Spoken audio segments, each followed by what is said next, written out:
یقیناً تمام تعریفیں اللہ ہی کے لیے ہیں، ہم اسی سے مدد مانگتے ہیں اور اسی سے بخشش طلب کرتے ہیں، اور اپنے نفسوں کی شرارتوں اور اپنے برے اعمال سے بچنے کے لیے اسی کی پناہ میں آتے ہیں۔ جس شخص کو اللہ تعالیٰ ہدایت دے اسے کوئی گمراہ کرنے والا نہیں ہے، اور جسے اللہ تعالیٰ گمراہ کر دے اسے کوئی ہدایت دینے والا نہیں ہے۔ اور میں گواہی دیتا ہوں کہ اللہ رب العزت کے سوا کوئی سچا معبود نہیں، اور میں گواہی دیتا ہوں کہ محمد صلی اللہ علیہ وسلم اس کے بندے اور رسول ہیں۔ اے اللہ درود و سلام اور برکتیں نازل فرما نبی صلی اللہ علیہ وسلم پر اور آپ کی آل اور تمام صحابہ کرام پر۔ حمد و صلات کے بعد مسلمانوں، میں اپنے آپ کو اور آپ سب کو اللہ تعالیٰ سے ڈرنے کی وصیت کرتا ہوں۔ اے ایمان والو، اللہ سے ڈرو جیسے اس سے ڈرنے کا حق ہے، اور تم ہرگز نہ مرو مگر اس حال میں کہ تم مسلمان ہو۔ اللہ کے بندو، توحید الہی کو دل و دماغ، گفتار و کردار، طور طریقے اور قصد و ارادے میں خالص کر لینا قرآن کریم کا سب سے عظیم مقصد اور انبیاء و رسل علیہم السلام کی رسالت کی سب سے بڑی غرض و غایت ہے۔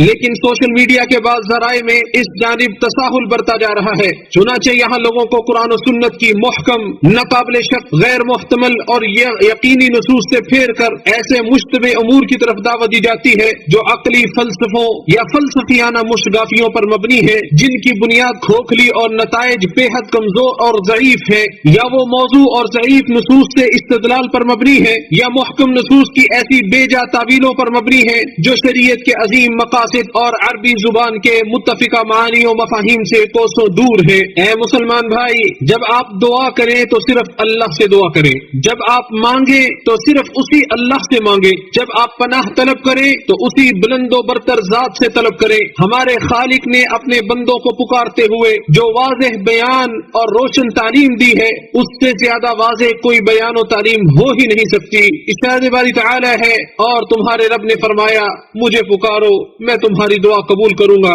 مصائب و مشکلات اور آفتوں کو دور کرنے والے، ہمیں بے بہا نعمتیں عطا کرنے والے خالق و پروردگار نے دوسری جگہ ارشاد فرمایا، اپنے رب کو گڑ گڑا کر اور خفیہ طور پر پکارو، بے شک وہ حد سے بڑھنے والوں سے محبت نہیں کرتا۔ اے مسلمان بھائی، فوج شدغان سے مدد طلب مت کریں، خواہ وہ نبی ہوں، انبیاء ہوں یا نیک لوگ ہوں۔ اسی طرح ان زندہ لوگوں سے بھی مدد طلب مت کریں جو آپ کے پاس موجود نہ ہو، یا ان سے وہ چیزیں طلب نہ کریں جو ان کی طاقت سے باہر ہو، بلکہ مصائب و آلات میں اپنے رب کی طرف رجوع کریں۔ مشکل کشائی اور حاجت روائی کے لیے صرف اسی سے مدد طلب کریں، اور جو آدمی مردوں وغیرہ کی طرف رجوع کرے گا وہ دائمی ہلاکت اور ہمیشہ رہنے والے عذاب سے دوچار ہوگا، جیسا کہ شیخ سنع اللہ حنفی نے بھی اسی طرح ہی فرمایا ہے۔ اور امام مقریزی شافعی کہتے ہیں کہ اور اول تا آخر تمام آسمانی کتابیں اس شرکیہ مذہب کو باطل ٹھہراتی ہیں، اس کی تردید کرتی ہیں، مشرکین کی مذمت کرتی ہیں،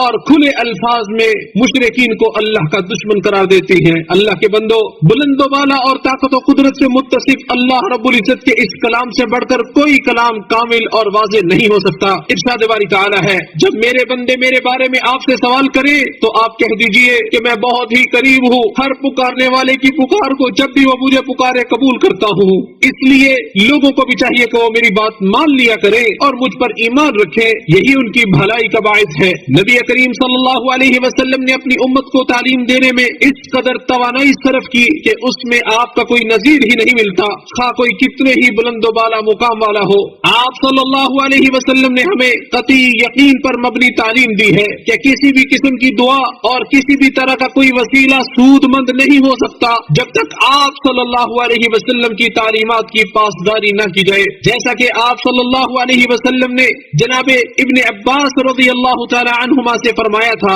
اے لڑکے، میں تجھے کچھ باتیں سکھانا چاہتا ہوں، اللہ کے حقوق کی حفاظت کرو، اللہ تمہاری حفاظت کرے گا۔ تم اللہ کے حقوق کا خیال رکھو، اللہ کو اپنے سامنے پاؤ گے، اور جب مانگو اللہ ہی سے مانگو، اور جب مدد طلب کرو تو اللہ ہی سے مدد طلب کرو۔ اسے امام احمد ترمذی نے روایت کیا ہے، اور امام ترمذی نے اسے حسن صحیح کہا ہے۔ یہ پوری امت کے لیے وصیت ہے کہ دل صرف اللہ کی طرف متوجہ ہو، اور انسان اپنی غربت و مفلسی اور حاجت و ضرورت صرف اللہ رب العزت کے دربار میں ہی پیش کرے۔ میرے اسلامی بھائی، غیر اللہ کی عبادت سے بہت دور رہیے، کیونکہ یہ شرک ہے جو عبادت و اعمال کو برباد کر دیتا ہے اور انسان کو دائرہ اسلام سے خارج کر دیتا ہے۔ ناکامی و نامرادی سے اللہ ہی کی پناہ ہے۔ اور دعا جو ہے یہ منافع اور خوشیوں کو طلب کرنے اور تنگدستیوں مصیبتوں کے ازالے کے لیے درخواست کرنے کا نام ہے، اور دعا عبادت بھی ہے، جیسا کہ کتاب و سنت کے صریح دلائل اس پر موجود ہیں۔ اس لیے اللہ وحدہ کے علاوہ کسی نبی یا ولی سے کسی بھی صورت دعا کرنا جائز نہیں ہے،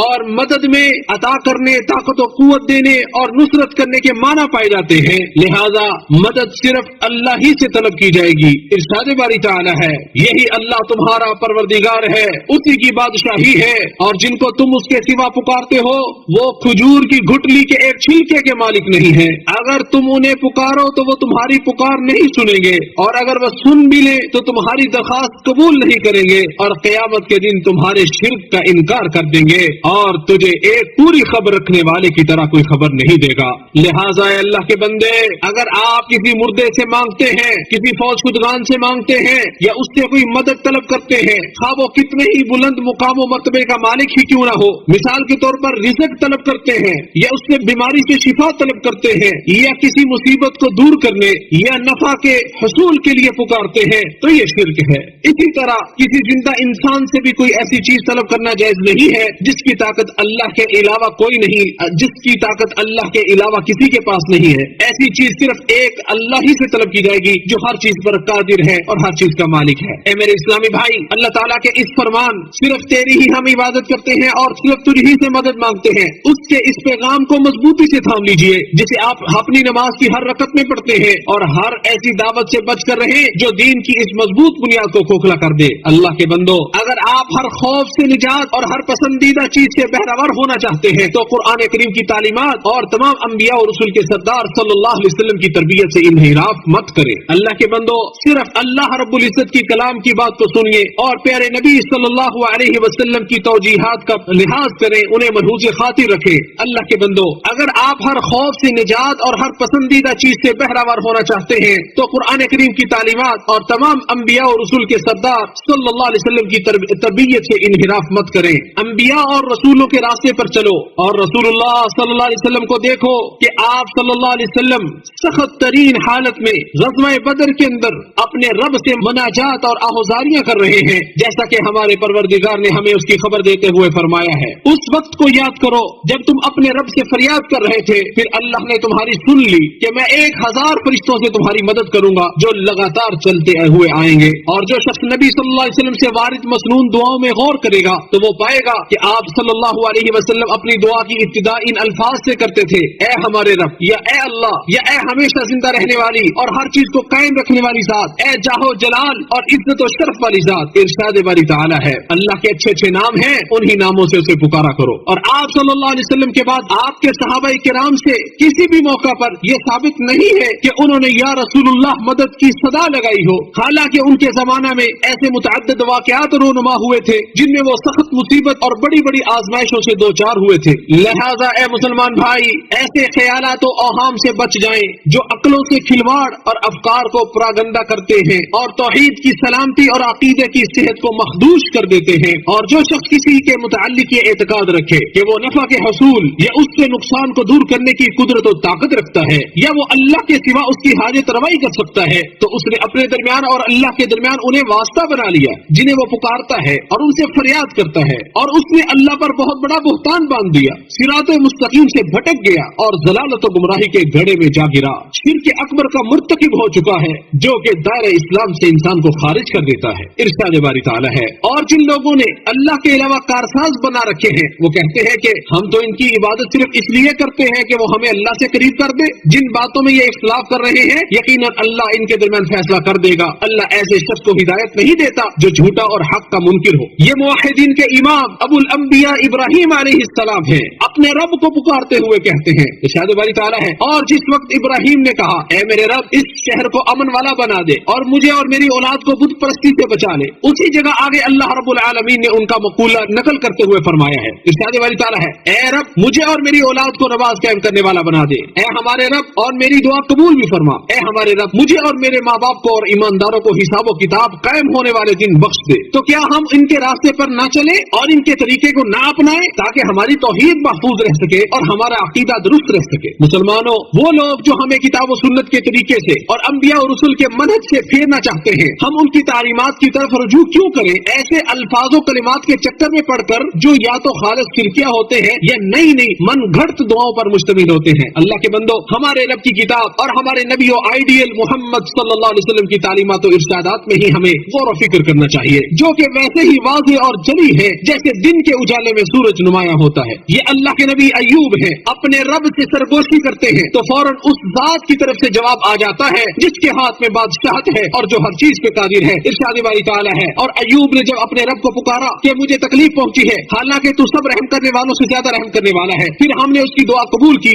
اور جو اسے تکلیف تھی ہم نے دور کر دی اور اسے اس کے گھر والے دیے اور ان کے ساتھ اتنا ہی اپنی رحمت سے اور بھی دیا، اور عبادت کرنے والوں کے لیے نصیحت ہے۔ یہ یونس علیہ السلام ہے جو مچھلی کے پیٹ میں اور سمندر کی گہرائی میں پھنس گئے ہیں، وہ عظمت والے پروردگار کی طرف رجوع کر رہے ہیں تو انہیں بلند و برتر اور ہر چیز کی خبر رکھنے والی ذات کی مہربانی پا لیتی ہے۔ ارشاد باری تعالیٰ ہے، اور مچھلی والے کو یاد کرو جب وہ اپنی قوم سے ناراض ہو کر چلا گیا، بس خیال کیا کہ ہم اسے نہیں پکڑیں گے، پھر اندھیروں میں پکارا کہ تیرے سوا کوئی معبود نہیں ہے، تو بے عیب ہے، بے شک میں بے انصافوں میں سے تھا، پھر ہم نے اس کی دعا قبول کی اور اسے غم سے نجات دی، اور ہم ایمانداروں کو یوں ہی نجات دیا کرتے ہیں۔ یہ زکریا علیہ السلام ہے جو اپنے رب کے حضور گڑ گڑاتے ہیں، آج بھی اختیار کرتے ہیں، تو اللہ تبارک و تعالیٰ فرماتا ہے، اور زکریا کو یاد کرو جب اس نے اپنے رب کو پکارا کہ اے میرے رب مجھے اکیلا نہ چھوڑ اور تو سب سے بہتر وارث ہے، پھر ہم نے اس کی دعا قبول کی اور اسے یحییٰ عطا کیا اور اس کے لیے اس کی بیوی کو درست کر دیا۔ بے شک یہ لوگ نیک کاموں میں دوڑ پڑتے تھے اور ہمیں امید اور ڈر سے پکارا کرتے تھے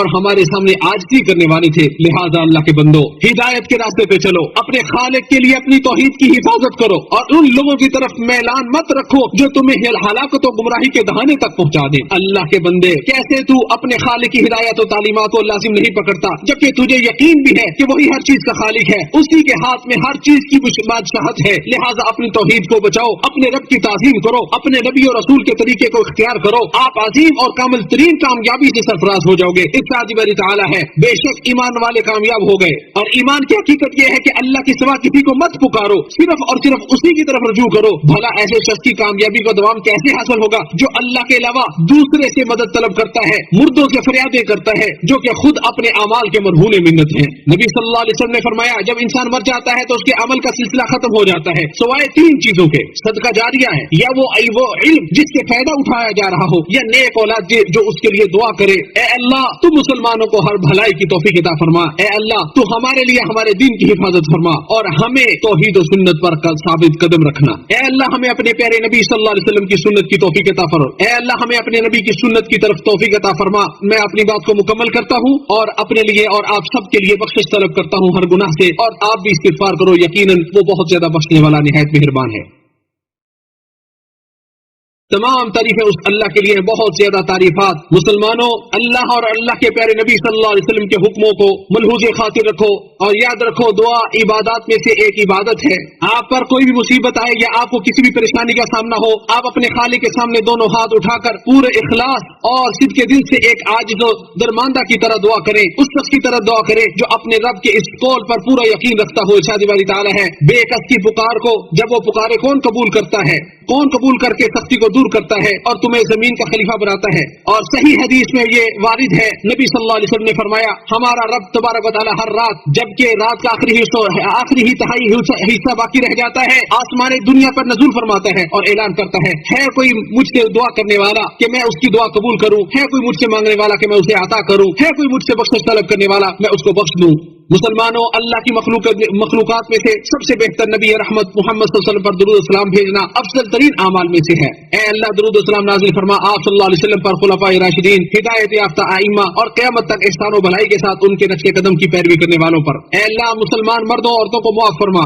اے اللہ، اپنے نبی محمد صلی اللہ علیہ وسلم کی سنت کی اتباع کرنے کی توفیق عطا فرما۔ اے اللہ، دنیا و آخرت میں ہمیں بھلائی عطا فرما، اور اللہ آگ کے عذاب سے ہمیں بچا۔ اے اللہ، اپنے دین پر ہمیں ثابت قدم رکھ۔ اے اللہ، خادم حرمین شریفین اور ان کے ولی عہد کو اپنے حفظ و امان میں رکھنا۔ اے عز و جلالت کے مالک، تو انہیں صحت و عافیت اور توفیق و نصرت عطا فرما۔ اے اللہ، اس ملک کے دشمنوں اور تمام مسلم ممالک کے دشمنوں کو ذلیل و رسوا فرما۔ اے اللہ، تو غنی ہے، ہم فقیر ہیں۔ اے اللہ، ہم پر بارش کا نزول فرما۔ اے اللہ، باران رحمت کا نزول فرما۔ اے اللہ، ہمیں اور تمام مسلمانوں مسلمانوں کو بارش سے سیراب کر دے۔ اے اللہ رحمت کی بارش کا نزول فرما۔ اے اللہ اپنا عظیم فضل و کرم فرما۔ اے اللہ نفع مند بارش سے تمام مسلمانوں کے علاقوں کو سیراب کر دے۔ اللہ کے بندو کثرت کے ساتھ اللہ کا ذکر کرو اور صبح و شام اس کی تسبیحات بیان کرو، اور اسی پر اپنی بات کو مکمل کرتا ہوں۔ ہماری آخری پکار یہ ہے کہ تمام تعریفیں تمام جہانوں کے پالنے والے پروردگار کے لیے۔